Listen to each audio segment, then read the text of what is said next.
eu vim trabalhar aqui com missões e depois moramos um tempo no Rio. Eu trabalhei também com missões lá, só que no Rio eu trabalhava numa base que fazia missões internacionais, aqui em Belo Horizonte, missões no estado.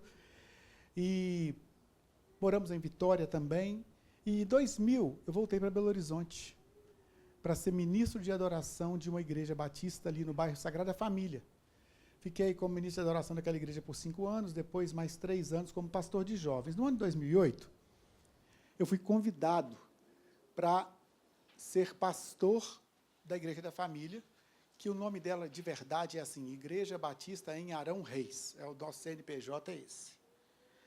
E aí, quando eu fui convidado para ser pastor dessa igreja, seria a minha primeira vez que eu seria pastor presidente, pastor sênior, pastor geral, de uma igreja. E eu, então, cheguei ali, aceitei aquele convite, e aquela igreja tinha 40 anos. 40 anos. Eu tomei posse no dia 12 de julho de 2008, e no dia 19 de julho ela completou 40 anos. Ou seja, faltava uma semana para completar 40 anos. E ali tinha um espaço físico que cabia 500 cadeiras. Mas não tinha cadeira, era banco. Tinha banco para mais ou menos uns 200, 250. A galeria nunca tinha sido aberta, nem limpar não limpava, e frequentava 80 pessoas. Aquilo me deu uma angústia, eu pensei assim, Senhor, como que o Senhor dá a visão para construir um espaço para 500? E tem 80, 40 anos. Meus irmãos, vocês estão aqui, tem 1 ano e meio, não está cabendo. Você pensa na proporção? E aqui, que cabe 120 cadeiras, com 80 é uma coisa. Mas no lugar que cabe 500, com 80 a sensação é esquisita. Nós estamos começando lá no Buritis, lá cabe 700, nós estamos tendo 100 no culto, 140 com as crianças. Fica estranho, porque o auditório é muito grande, é o auditório do Colégio Batista, não é um auditório nosso mesmo. Então, aquilo me deu uma angústia e eu cheguei ali na minha primeira semana e perguntei a Deus assim, Deus, uma igreja de 40 anos, com 80 pessoas, ela já teve 160, agora está com 80, está diminuindo. Belo Horizonte tem tanta igreja boa, crescendo, o que está acontecendo? E eu estava lendo Atos 2, quando eu cheguei no versículo 47, o texto fala assim, e o Senhor acrescentava à igreja os que iam sendo salvos. Aquilo me deu uma resposta. Se é Deus que acrescenta, eu não podia fazer tanta coisa assim. E aquilo foi uma resposta que eu não queria ouvir, porque eu queria que Deus falasse para mim o que eu podia fazer, e não o que eu não podia fazer. E é Ele que acrescenta. E eu, então, falei assim, Senhor, se tem igreja crescendo, e tem igreja como essa diminuindo, o Senhor deve ter algum critério para acrescentar, me conta. E eu comecei a orar, Deus, me mostra o seu critério, me mostra o seu padrão, me mostra a forma que faz para uma igreja crescer. E nós estamos aqui, Yuri, falando de liderança, isso tem a ver com crescimento, sabe? Porque tem muita gente que fala assim comigo, não importa a quantidade, importa a qualidade. Irmão, que qualidade é essa que não gera quantidade? Se quantidade não importasse, na Bíblia não tinha um livro chamado Números. Não, eu sei que foi isso, não foi Deus que colocou, mas faz diferença, não faz? Números são importantes também para a gente entender, para a gente fazer padrão, para a gente fazer medida, para a gente saber onde a gente está, onde a gente quer chegar, não é importante? Números são importantes. Quando eu cheguei aqui, o Yuri falou comigo, frequenta tantas pessoas de manhã, tantas à noite, cabe tantas cadeiras, sei o quê. Por quê? Porque números, eles nos dão base para que a gente saiba se a gente está avançando, se a gente está regredindo.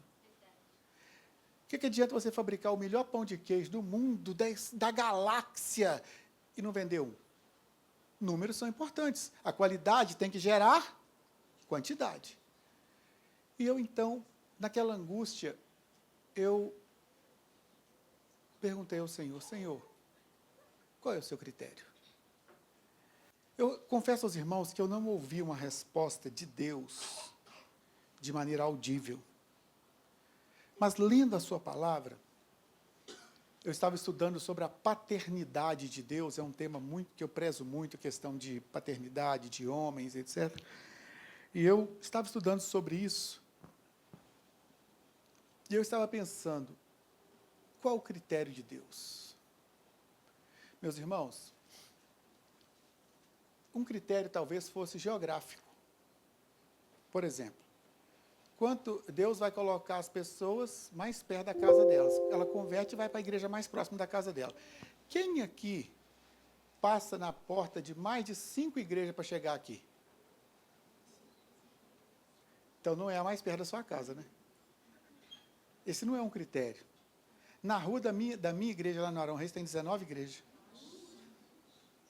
Contando uma católica e uma Testemunha de Jeová, tem 19, mas Centro Espírita não estou contando, não. 19 igrejas. Não é geográfico, você concorda? Financeiro, aquela igreja é muito pobrinha, vai converter um milionário, eu vou colocar ela lá. É assim que funciona, irmãos? Não é. Talento, não tem ninguém que canta, falar em cantar, hein? Poxa vida, hein? O povo que canta bonito, esse povo aqui. Como é que é o nome do rapaz? Ou ele, cadê ele? Nossa, incrível, muito bom mesmo. E eu quero dizer para vocês, meus irmãos, que isso é tão profundo, porque não é esse o critério de Deus. A igreja que o meu pai dirigia até pouco tempo lá no Espírito Santo, eles cantavam com CD, nem existe CD mais, gente. Nem existe CD mais. E na minha igreja, tem 8 bandas, quase 100 músicos. O critério não é esse. Qual é o critério de Deus? E eu comecei a perguntar ao Senhor, e Deus me deu uma resposta, estudando sobre a paternidade dele. Quando um pai, quem aqui é pai? Não, tem pouco pai aqui, mãe, pai e mãe. Pai e mãe, quem aqui é pai e mãe? Quem aqui é pai e mãe que o filho já está na escola? O dia que a gente leva o filho na escola a primeira vez, a gente não sabe se é ele que vai sofrer ou se é a gente que vai sofrer. Porque, assim, se ele entrar chorando, a gente sofre. Se ele entrar sorrindo, a gente sofre também, porque a gente fica achando que ele gosta mais da escola do que da gente. Mas a gente sofre porque a gente tem uma preocupação. Qual é a preocupação de um pai quando leva o seu filho para a escola a primeira vez, ou para uma creche a primeira vez? Cuidado. Fica lembrando daquelas reportagens, das maldades, não fica? Pensando, será que ele vai ser bem cuidado ali ou não? Naquele dia, Deus me falou, eu acrescento aonde os meus filhos são bem cuidados. Eu não podia ganhar ninguém para Jesus, porque é Jesus que, ele, de fato, através do Espírito Santo, convence o pecador do pecado e do juízo. Eu não posso transformar a vida de ninguém, só o Espírito Santo. Para que a igreja existe? A igreja existe para cuidar. A igreja existe para amar. A igreja existe para servir ao Senhor e ao próximo. Esse é o papel e a missão da igreja. E naquele dia o Senhor me deu essa resposta. E a partir daquela primeira semana de ministério ali na igreja, tudo que nós começamos a fazer responde a seguinte pergunta: isso me ajuda a amar, servir e cuidar? A partir disso, esse é o nosso lema, a nossa visão como igreja: amar, servir e cuidar das pessoas. Eu escrevi um livro de liderança com esse tema: amar, servir e cuidar. Porque a liderança, que é o tema da nossa conferência, uma conferência sobre liderança, ela é exatamente sobre a nossa habilidade de influenciar aqueles que estão ao nosso redor, os que são salvos em maturidade e os que não são salvos para o conhecimento de Cristo como seu Salvador. Liderar é exercer influência. Fala com a pessoa que está do seu lado. Liderar é influenciar. E eu quero que você, então, parta desse princípio de que você está influenciando alguém. Porém, você pode ser um líder mesmo que não queira, se você influencia. E a sua influência nem sempre é boa. Você pode estar liderando alguém para ir para o buraco. eu não quero que ninguém me olhe como exemplo. Vocês já viram alguém falando assim, fulano saiu da igreja? Porque fica olhando para as pessoas, em vez de olhar para Jesus. Todo mundo não olha para as pessoas, não olha para Jesus. Você já falou isso, ou já pensou isso, ou já ouviu isso? Vou te falar uma coisa. Paulo fala assim, sejam meus imitadores, como eu sou de Cristo. As pessoas vão olhar para pessoas, gente? Tem jeito de a gente não olhar para as pessoas? Então, seja um bom exemplo. Porque se você segue a Jesus, saiba que as pessoas estão olhando para você. Isso é liderar. Liderar é você estar lá no seu trabalho e as pessoas olharem para você e saber que você faz diferente. Que você se comporta diferente. Ah, mas eu não sou líder, não, eu sou tímido. Você não entendeu, então, que você está liderando sem precisar falar uma palavra. Através do exemplo. E é exatamente sobre isso que nós vamos tratar hoje. Por quê? Porque nós estamos diante de um entendimento de que nós precisamos assumir a nossa posição de liderança. Nós precisamos assumir quem nós somos, e não existe um crente que seja efetivo e eficiente se ele não influencia, e influenciar é liderar. Porque isso é papel, isso é função básica da vida do crente, influenciar pessoas. Transformar a realidade onde vive. Se a sua casa não melhorou depois que você converteu, alguma coisa está errada. Se o seu ambiente de trabalho não vê você como uma luz ali dentro, alguma coisa está errada. Você precisa corrigir alguma coisa. E como nós podemos pensar em crescer? E quando eu digo crescer, claro que eu estou falando de números, já comecei falando disso, porque números fazem parte do crescimento, mas quando você pensa, por exemplo, na sua carreira, crescimento, ele significa, às vezes, muito mais do que números, ou números são consequências de um outro tipo de crescimento. Quando você pensa, por exemplo, na sua formação, crescimento, às vezes, não é refletido em números, mas ele é refletido em títulos, ele é refletido em capacidade, ele é refletido em formação. E nós precisamos estar sempre crescendo. E a base do crescimento, o ponto de partida do crescimento, é você entender que tudo parte de ordem para depois crescer. Diga assim comigo: ordem e progresso. Você já ouviu isso em algum lugar? Ordem e progresso. Não existe progresso sem você colocar a sua vida em ordem. Eu prego em alguns lugares. Recentemente fui pregar numa igreja no interior da Bahia. O culto não começava. O culto não acabar, acontece até aqui, né, gente? Ontem, inclusive, né, não acabou, né? Mas, você marcou para começar? Tem que começar. Aí você chega, está todas as cadeiras bagunçadas. Aí você chega, a banda está passando, o pessoal, um músico não chegou. Isso é o quê?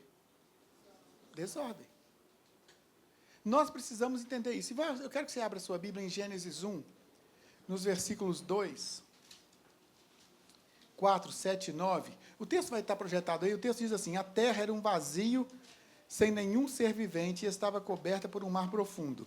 A escuridão cobria o mar, e o Espírito de Deus se movia por cima da água.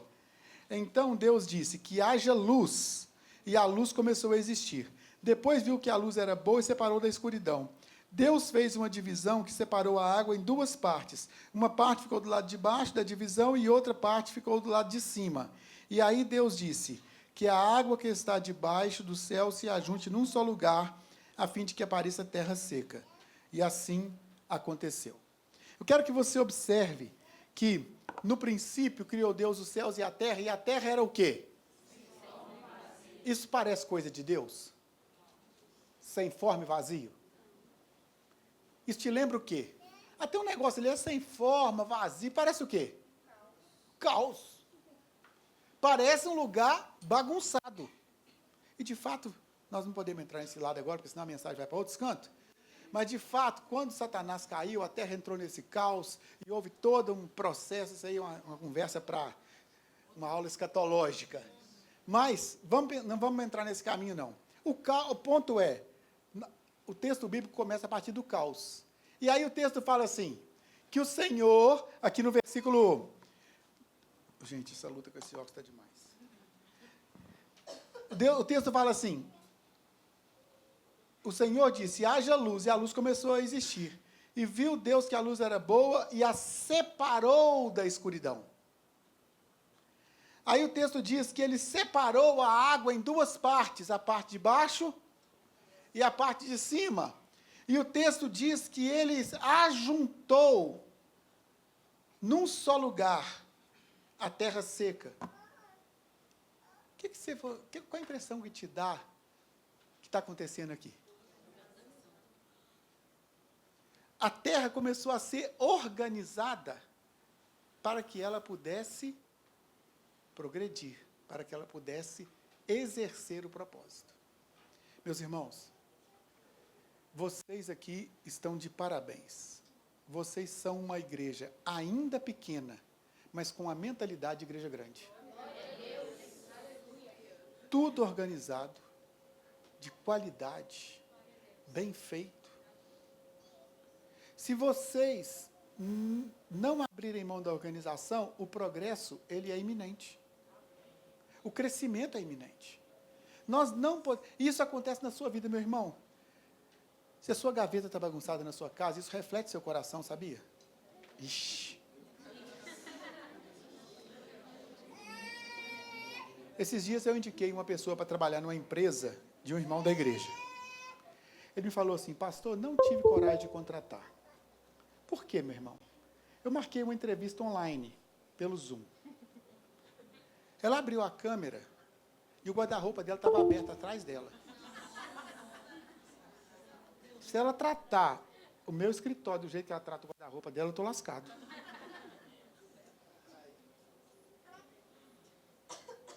A sujeira do seu carro reflete muita coisa sobre você.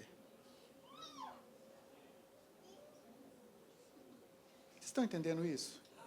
Nós precisamos olhar para esse valor, para esse princípio, que as coisas precisam estar devidamente organizadas.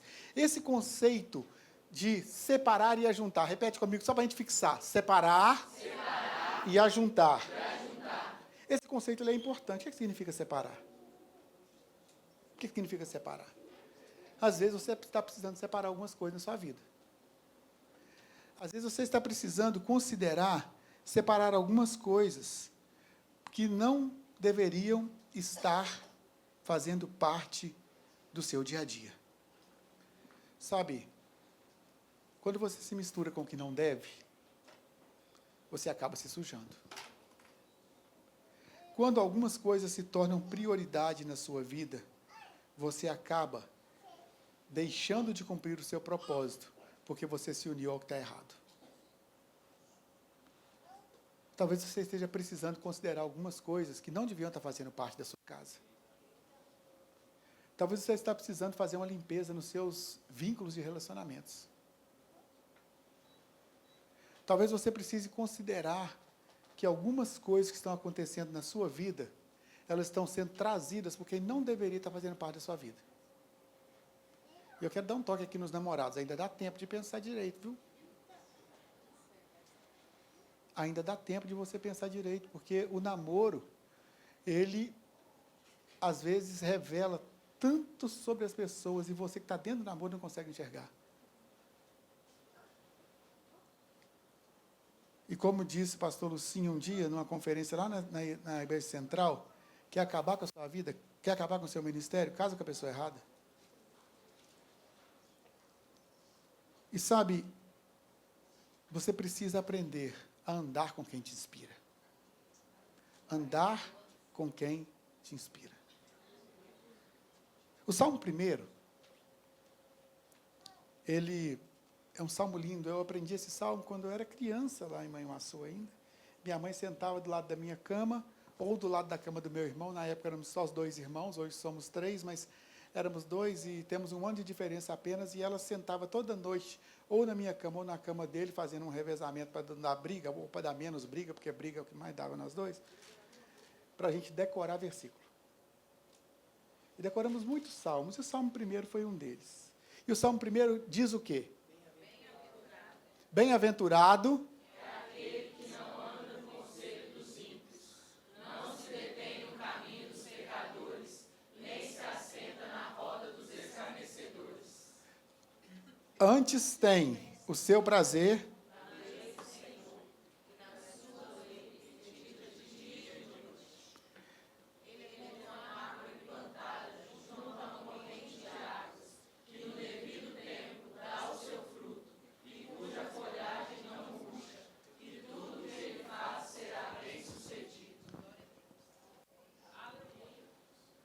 Quando eu pego esse salmo, ele fala sobre influência. Bem-aventurado, como é que ele começa? Bem-aventurado é o varão que não anda segundo o conselho dos ímpios. Você pode me prestar essa cadeira?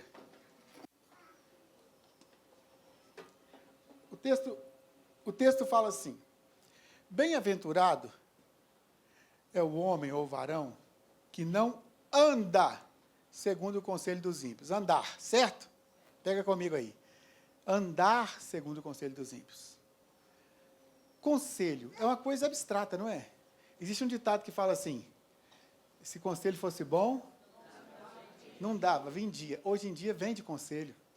O pessoal paga caro para participar dos coaches, não paga? Assim, é caro pra caramba.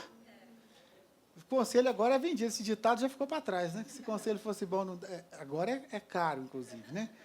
Mas o texto fala: bem-aventurado é o varão que não anda segundo o conselho dos ímpios. Aquela coisa abstrata, aquela coisa ali assim, falando no seu ouvido, não é algo concreto, é só um conselho, é só uma sugestão, é só uma opinião, é sempre só. E aí ele fala assim: bem-aventurado é você que não anda segundo o conselho dos ímpios e nem se detém. O que é detém? Detém aonde? No caminho dos pecadores. Agora você já parou de caminhar. E nem se assenta. Você percebe que existe aqui um progresso ou um regresso? Um progresso para o mal? Primeiro você está andando. Só dando aquela opiniãozinha ali. Aí você vai e... Opa! Interessante esse conceito. Interessante, não é? Aí, e depois você faz o quê? Se assenta. Vamos mudar isso agora de realidade, vamos? Abre o seu Instagram aí.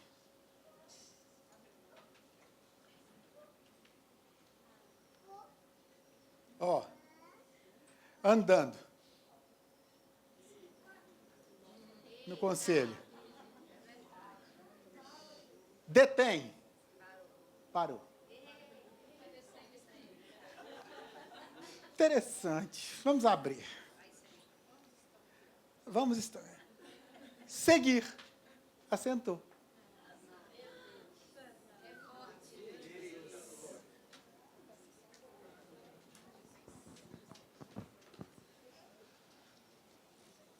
Quando eu era criança, perguntava assim para a gente: o que você quer ser quando crescer? Sabe o que eu falava? Quase toda criança falava: astronauta, médico. E hoje, os meninos querem ser o quê? Influencer. Presta atenção. O menino quer ser influencer. Liderar é o quê? Influenciar. O que está te influenciando?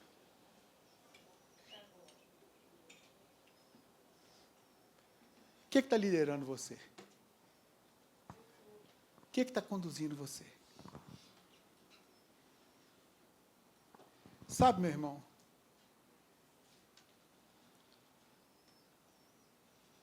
o salmista continua dizendo: Bem-aventurado é o varão que não anda segundo o conselho dos ímpios, nem se detém no caminho dos pecadores, nem se assenta na roda dos escarnecedores. Antes, porém, antes ele tem o seu prazer em quê?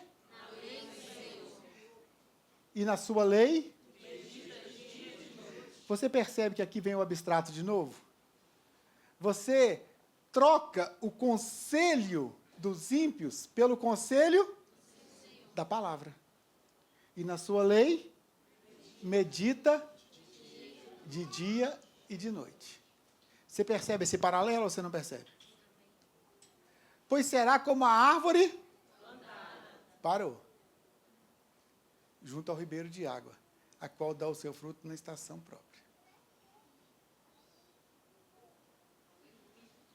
Nós precisamos olhar para isso e entender aqui que existe uma escolha que começa no conselho, na influência. Quem aconselha você, meu querido? Sobre a autoridade de quem você está deixando a sua vida se submeter? Que tipo de pessoas você está escutando? Hoje, nós pastores temos uma luta, porque nós pastoreamos você no domingo, e você passa de segunda a sábado ouvindo uns caras que, às vezes, não tem muita noção de nada. E aquilo vai roubando seu coração. Vai roubando seu coração. Não tem problema nenhum, irmãos. Os bereanos eram nobres porque eles conferiam a palavra, e tem que conferir mesmo. Mas você sabe quem você está ouvindo? Você sabe quem está influenciando você? Porque o primeiro passo para o buraco é a influência. Ou o primeiro passo para a prosperidade é a influência da palavra. Mas sabe, nós temos deixado nos cair na armadilha do baixo padrão. Como assim, pastor? O que significa isso? Sabe, o perigo, a referência, a influência, a referência, ela é tão importante na nossa vida, que ela pode nos gerar um baixo padrão. Vou dar um exemplo para vocês. Eu, lá no interior, estudava numa escola, Colégio Tiradentes da Polícia Militar. Eu não sou filho de militar, mas eu passei no processo seletivo, e lá na minha cidade nem tinha escola particular, era só escola pública, e a melhor escola pública era o Colégio Tiradentes, onde eu estudava. E eu era o mais gordinho da escola, mas era gordão, não era gordinho. Para vocês terem uma ideia, eu cheguei a pesar 168 quilos. Ou seja, eu era bem gordo. E na escola, eu era conhecido como todos os apelidos que você pensar. Pouca gente sabia meu nome, mas muita gente sabia os meus apelidos. E um dia, mudou para Manhuaçu um comandante-geral novo no batalhão. Como comandante-geral, os filhos dele foram estudar no meu colégio. E um desses foi estudar na minha sala. Gente, pensa no menino grande. Ele era o dobro da minha altura, o dobro da minha largura. Colei no menino. Por quê? O pessoal falava comigo assim, você emagreceu?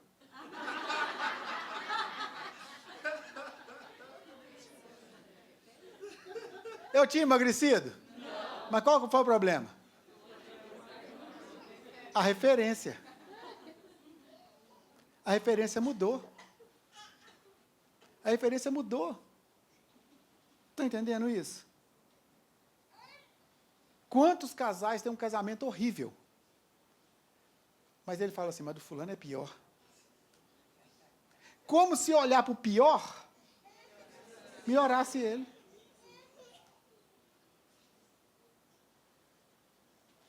Ah, fulano, você está reclamando de quê, mulher? Olha o casamento do outro. Nós não podemos ser assim, gente. Nós não podemos ter uma referência ruim para consolar a nossa baixa qualidade. Nós não podemos ter... vocês estão reclamando que eu estou bebendo? O pior é o outro que usa droga. Que isso? Que comparação é essa? Nós não podemos ter esse tipo de padrão. Nosso padrão não pode ser baixo. Gente, eu faço questão de andar com quem é melhor do que eu. Que é isso, pastor? Tem ninguém que é melhor do que o outro. Não, claro que tem, gente. Se você quer melhorar numa área, assente nas mesas aonde os melhores desses estão. Você já viu como é que é na escola a galera do fundão? Quem que junta lá no fundão? Quem é que junta lá no fundão? Por que junta lá? E quem que senta geralmente lá nas primeiras carteiras? E quando a professora não aguenta mais aquele grupo lá do fundão, ela pega um desses lá e faz o que com eles? A escola não mudou tanto assim da minha época, né? Mudou pouca coisa. O que eu quero dizer para você? A gente fala assim, deixa eu ver se eu tiro essa pessoa de lá e coloco ela no meio dos que querem alguma coisa, para ver se ela muda. Isso funciona para você também, meu irmão. Você quer melhorar? Anda com quem é melhor que você. Anda com quem sabe mais a Bíblia que você.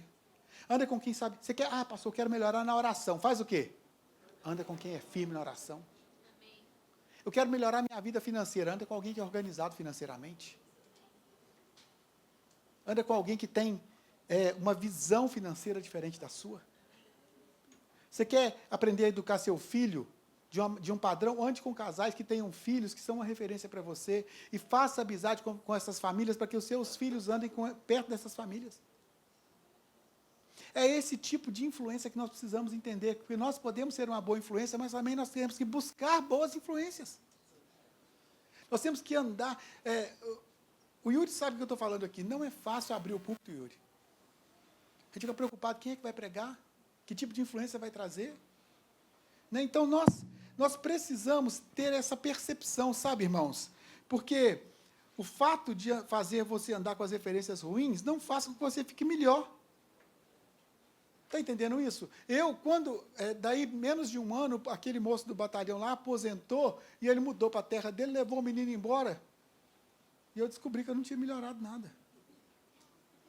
O fato de você andar com alguém pior do que você não faz você melhor, faz você iludido. E nós temos que olhar para a nossa vida como uma referência para tanta gente que está olhando para a gente, para tanta gente que precisa de uma boa referência, de um bom padrão. E aí o texto termina dizendo assim: é como a árvore plantada junto às correntes de águas, que no seu fruto, no tempo devido, dá o seu fruto e cujas folhagens não murcham. E tudo quanto fizer, será bem sucedido, prosperará. Tudo quanto você fizer, meu irmão, quando você está no conselho certo, parando no lugar certo e assentando na roda certa, prosperará. É claro que o conceito de certo, de boa referência, vai variar. Mas nós temos um padrão, esse padrão é a palavra de Deus. Você não precisa errar. Você não precisa errar com quem você anda. Você não precisa errar. Talvez você esteja precisando fazer uma limpeza em quem você está seguindo nas redes sociais.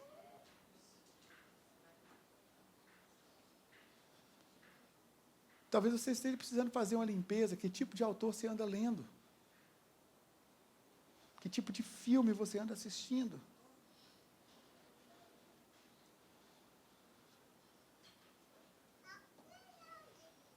Sabe, nós podemos colher a partir daquilo que nós plantarmos. Você conhece gente que tudo que encosta prospera? Tem umas pessoas que têm uma unção. Tudo que faz dá certo, tudo que acredita acontece. E sabe, muitas pessoas podem pensar que isso é sorte, é coincidência, mas de fato não é. Há esse caminho de prosperidade a ser seguido. O que você ouve, com quem você anda, aonde você para e aonde você se assenta. E a palavra de Deus. Pastor, mas se eu não andar com as pessoas que estão aí perdidas, quem vai ganhá-las para Jesus? Meu irmão, nós não estamos falando de evangelismo. Estamos falando de influência. E a Bíblia diz assim, que que as más companhias... Má companhia é pessoa? Hein? Má companhia é uma pessoa? É. Bom costume também não anda por aí numa nuvem, não. É uma pessoa. Não é? Os bons costumes estão em alguém. Então, as más companhias corrompem os bons costumes. Mas não existe um versículo que fala assim, as boas companhias mudam os maus costumes. Ou seja, a chance de você ser influenciado por mal, ela é muito maior do que você levar uma pessoa do mal para fazer o bem, se você ficar andando com ela. Cuidado com quem você anda. Pastor, e quanto ao evangelismo? O evangelismo, ele é uma atitude que começa com a sua oração, ele começa com a pessoa percebendo quem anda em você. Falar é a última coisa que você faz no evangelismo. E o evangelismo mais eficiente que existe no mundo é o evangelismo através dos relacionamentos. Ou seja, primeiro você ganha a pessoa para você, depois você ganha ela para Jesus. Seja uma influência positiva, mas não se deixe influenciar por aqueles que não pensam como você. E o texto fala, o texto de Gênesis fala que Deus separou e que Deus ajuntou. Ajuntar não é misturar. Ajuntar não é misturar. Ajuntar tem a ver com conexões de propósito. Há uma linda canção antiga do Adhemar de Campos que fala, vem e sopra sobre nós o seu sopro, reunidos neste ajuntamento. A igreja ela é um ajuntamento de propósitos, ela é um ajuntamento de corações. É diferente, Deus ele ajuntou a terra seca para cumprir um propósito dentro da terra. E nós precisamos entender esse ajuntamento como uma ação de Deus para cumprir um propósito. Deus quer unir você a pessoas que vão te levar ao propósito que o Senhor tem para a sua vida. Agora, essa ordem na sua vida, quando você separa o que precisa ser separado, ajunta o que precisa ser ajuntado e vive no propósito que Deus te chamou, ela vai gerar progresso, ela vai gerar multiplicação. Amém, meu irmão? Fala com a pessoa que está do seu lado assim, você vai multiplicar. Coloque sua vida em ordem.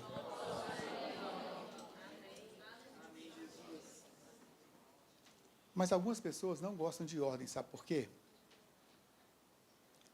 Porque a desordem encobre a bagunça que elas vivem. Por exemplo, você tem uma bagunça financeira na sua vida. Você passa o cartão pensando se você tem ou se você não tem saldo para passar o cartão. Se você tem limite. Se você tem uma vida financeira organizada, antes de passar o cartão, você sabe se tem limite. O dia que chega a fatura, você não tem coragem de abrir. Olhar o saldo, o extrato, não olha. Por quê? Porque não saber é a ilusão de não sofrer. A bagunça encobre o caos e impede a multiplicação e o crescimento. Quando você não sabe quantas pessoas fazem parte da sua célula, você não sente falta de quem faltou. É interessante quando você vê a parábola das 100 ovelhas. Como que o pastor sabia que era 100 ovelhas? E como que ele sabia que faltou uma?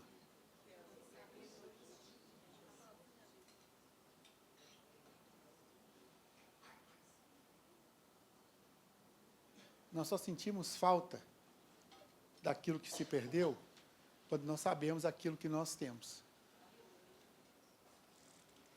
Os nossos recursos financeiros vão embora por causa de por causa de gastos que nós não calculamos para fazer. E ninguém tropeça em pedra grande. A gente tropeça nos pequenininhos assim, ó, que fica assim que você não está vendo. É um gastinho aqui, um gastinho ali, um gastinho ali. Nós precisamos nos organizar para que a gente possa avançar. Em todas as áreas. E eu quero trazer essa palavra para o final, agora lendo com vocês Lucas, capítulo 9, versículos 14 a 17. Estavam ali mais ou menos 5.000 homens. Jesus ordenou aos seus discípulos: mandem o povo sentar-se em grupos de mais ou menos 50 pessoas. Os discípulos obedeceram e mandaram que todos se sentassem. Aí Jesus pegou os 5 pães e os 2 peixinhos, olhou para o céu e deu graças a Deus por eles. Depois, partiu os pães e os peixes e os entregou aos discípulos para que eles distribuíssem ao povo. Todos comeram e ficaram satisfeitos. E os discípulos ainda encheram 12 cestos com os 12 pedaços que sobraram. Jesus tinha que alimentar uma grande multidão. Quantas pessoas tinham lá? Hein? 5.000 homens. Fora? Como que sabia?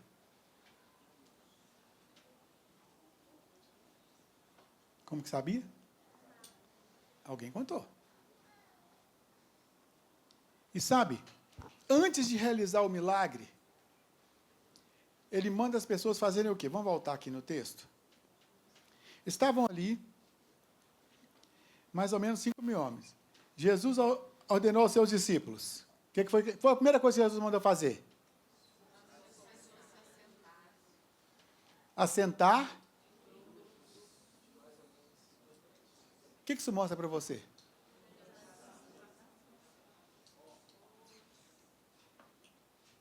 Quem aqui já tinha observado isso?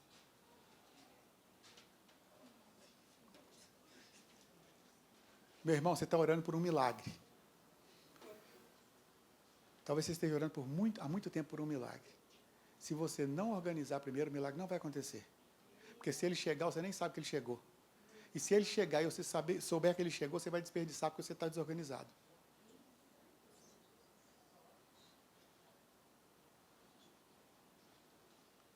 Talvez você veio aqui esperando uma palavra hoje, cheia de unção e poder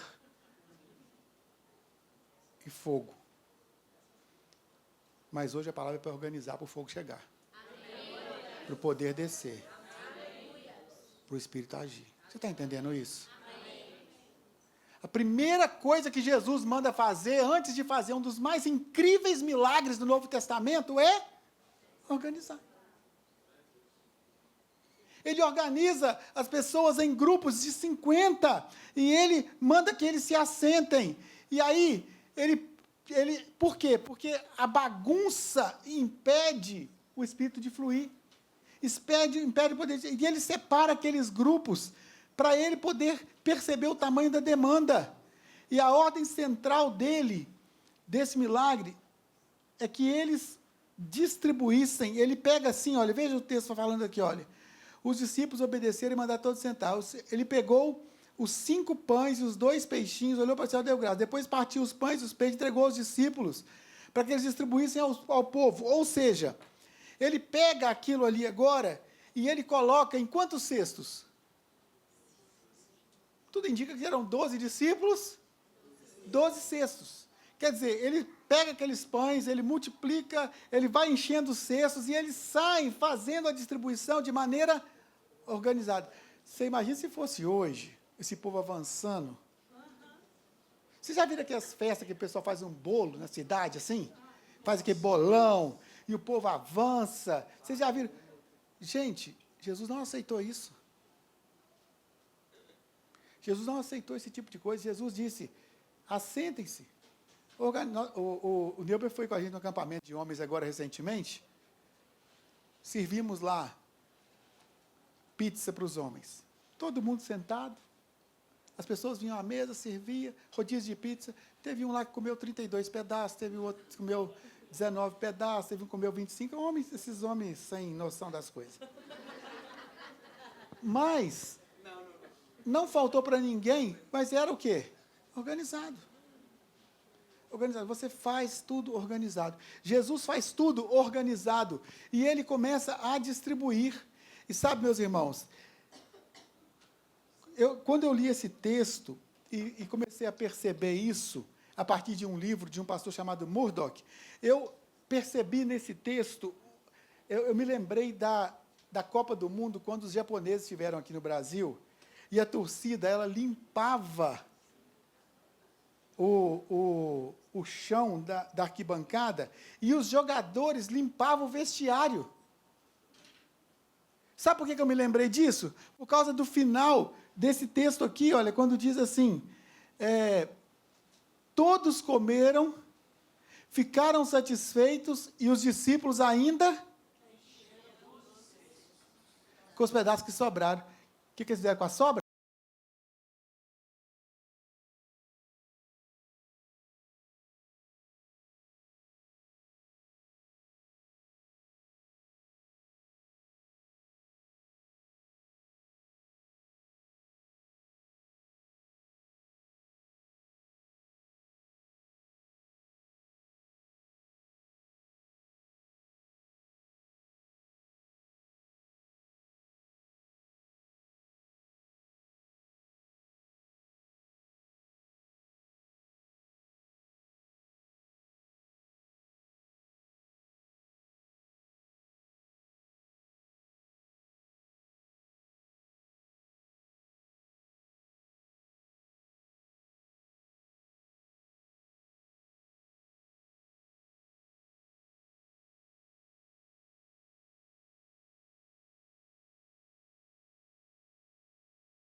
Agora, me diga uma coisa, meu irmão. Você acha que, em termos de riquezas naturais, nós somos melhores ou piores que o Japão? Pouco melhores ou muito melhores? Qual a diferença?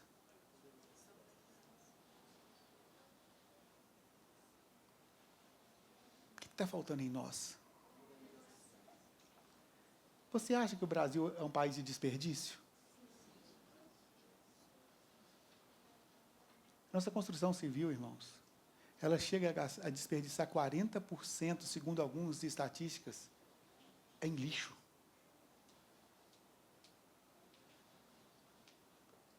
O SEASA joga toneladas e toneladas de alimento fora, todos os dias.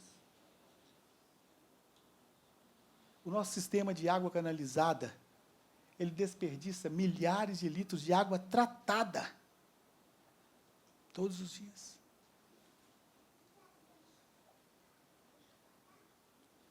Como o nosso país vai progredir? Você acha que o nosso país é um país organizado ou bagunçado? Como nós vamos prosperar? Como nós vamos progredir? Mas a igreja de Jesus, ela não precisa estar debaixo dessa maldição.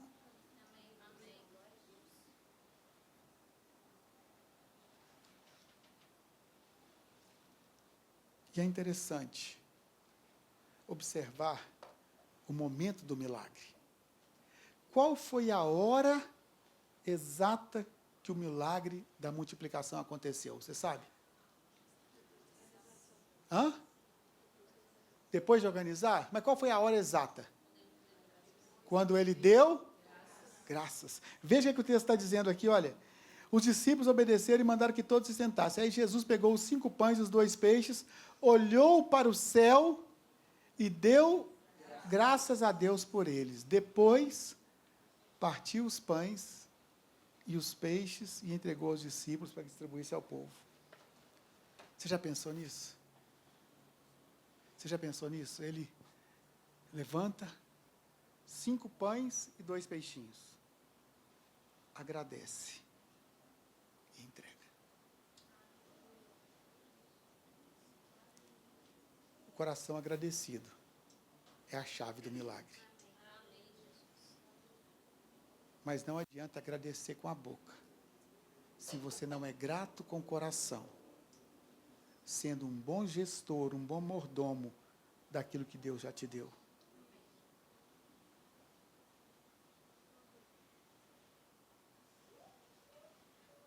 Nós estamos aqui para liderar e influenciar. E liderar e influenciar aponta para o ato de servir. Ali nós tínhamos 2 tipos de pessoas. Nós tínhamos a multidão e nós tínhamos os discípulos. Todos estavam ali por causa de Jesus, você concorda comigo? Tanto a multidão quanto os discípulos. Na multidão tínhamos muitas subdivisões. Por exemplo, ali tinham pessoas doentes que estavam procurando Jesus por causa da cura. Ali tinham pessoas famintas procurando Jesus por causa do pão que perece. Ali tinham pessoas curiosas procurando a Jesus porque ouviram falar dos milagres. Ali tinham pessoas mal intencionadas observando Jesus para achar algum tipo de deslize para poder prendê-lo e matá-lo, não é verdade? A multidão estava ali por causa de Jesus. E os discípulos também estavam ali por causa de Jesus.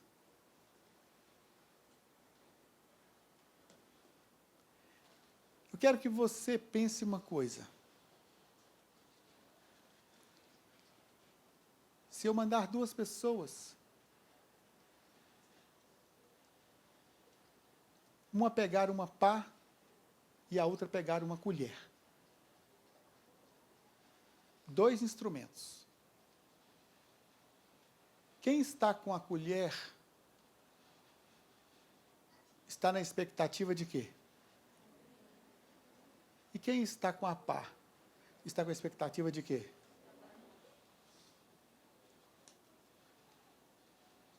Se você observar direitinho, uma colher e uma pá são instrumentos parecidos. Se eu pedir aos 2 para remover um monte de terra, cada um com o seu instrumento, eles vão fazer. Mas quem está com a pá será muito mais proativo e eficiente no que tem que fazer. Sabe por quê? Porque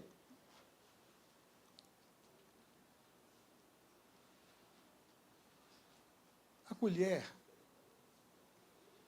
ela é mais leve. Não incomoda. É fácil de carregar e até é fácil de esconder. Mas a pá é pesada.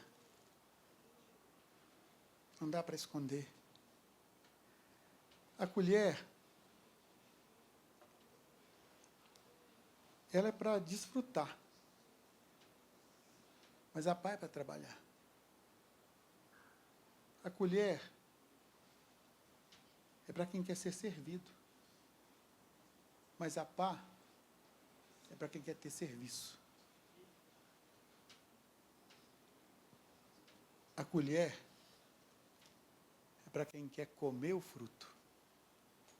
A pá é para quem quer plantar e gerar o fruto. A colher é o instrumento da multidão, que sentou e foi comer dos pães e dos peixes. Mas a pá é o instrumento do discípulo, que foi servir, porque Jesus te deu. Você tem sido multidão ou discípulo? Você tem sido aquele que está pronto para servir? Ou você tem sido aquele que está sempre pronto para receber? Sabe, Yuri, eu tenho aprendido que nós não somos pastores das nossas ovelhas, nós somos pastores da nossa cidade.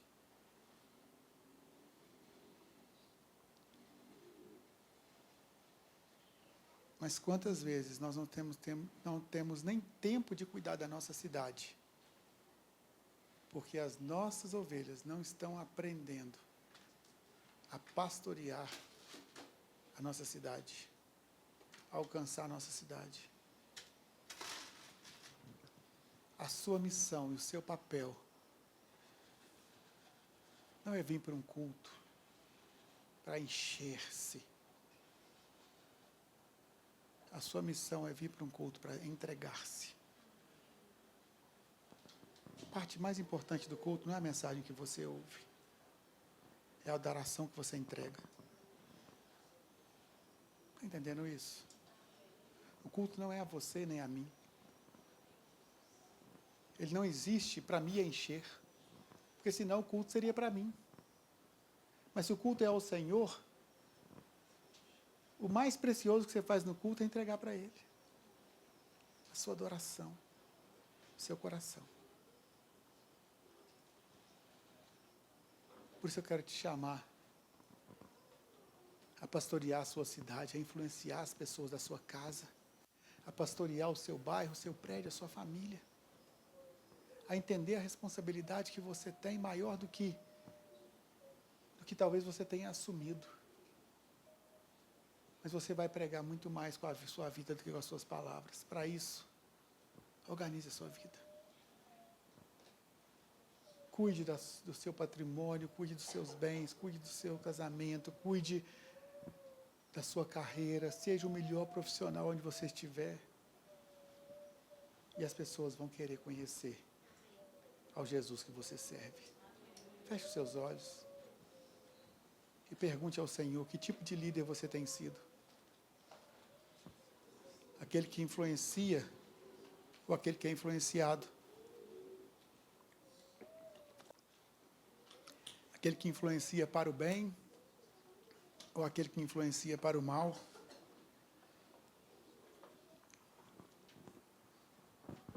Que tipo de líder você tem sido? Aquele que inspira ou aquele que expele?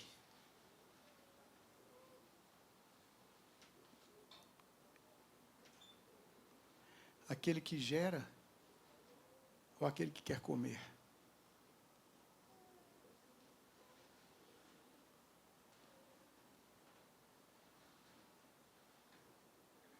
A primeira coisa que nós precisamos fazer é arrepender. Arrependimento inclui mudança de atitude. Confesse ao Senhor. Procure alguém mais maduro que você. Confesse a Ele e diga: eu quero mudar de vida. Eu quero uma outra referência, eu quero um outro padrão. Senhor, em nome de Jesus, em nome de Jesus. Que nós vivamos e sejamos no seu padrão. Servos, discípulos, com as pás na mão, para cumprirmos a missão.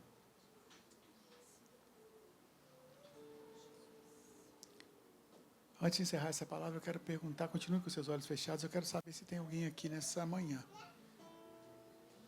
que tem visto que a sua vida está um caos. Tem visto a sua vida como se estivesse num rolo de barbante, de fio, de corda, que você não consegue achar nem o começo nem o fim. Não existe resposta sem Jesus. E talvez você esteja aqui nessa manhã convidado de alguém que ainda não... e você ainda não tem um compromisso pessoal com Jesus. Mas se você quer entregar a sua vida para Jesus nessa manhã, só você pode fazer isso, reconhecendo a Ele como seu Salvador. Diga para Ele: Senhor Jesus, eu sei tão pouco sobre o Senhor, mas eu sei que eu estou indo para um caminho de morte. Eu reconheço que eu sou um pecador. Eu te peço perdão pelos meus pecados. E eu te convido para entrar no meu coração, para ser o meu Senhor e o meu Salvador. Se há alguém aqui nessa manhã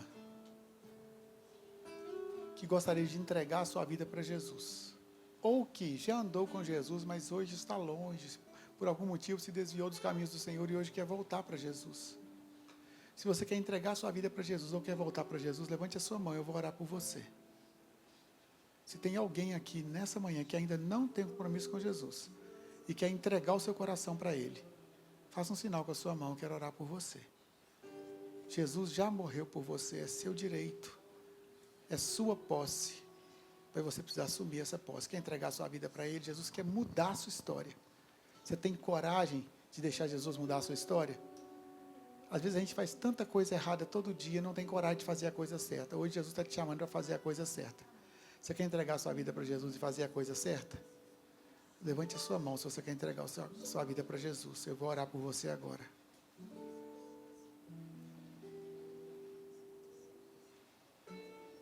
Senhor Jesus, que essa seja uma palavra do seu Espírito Santo, que o seu Espírito Santo convença a cada um de tudo aquilo que o Senhor precisa ajustar, para que nós possamos viver plenamente aquilo que nós cremos, que o amor, o serviço e o cuidado sejam uma marca nas nossas vidas. Em nome de Jesus. Amém.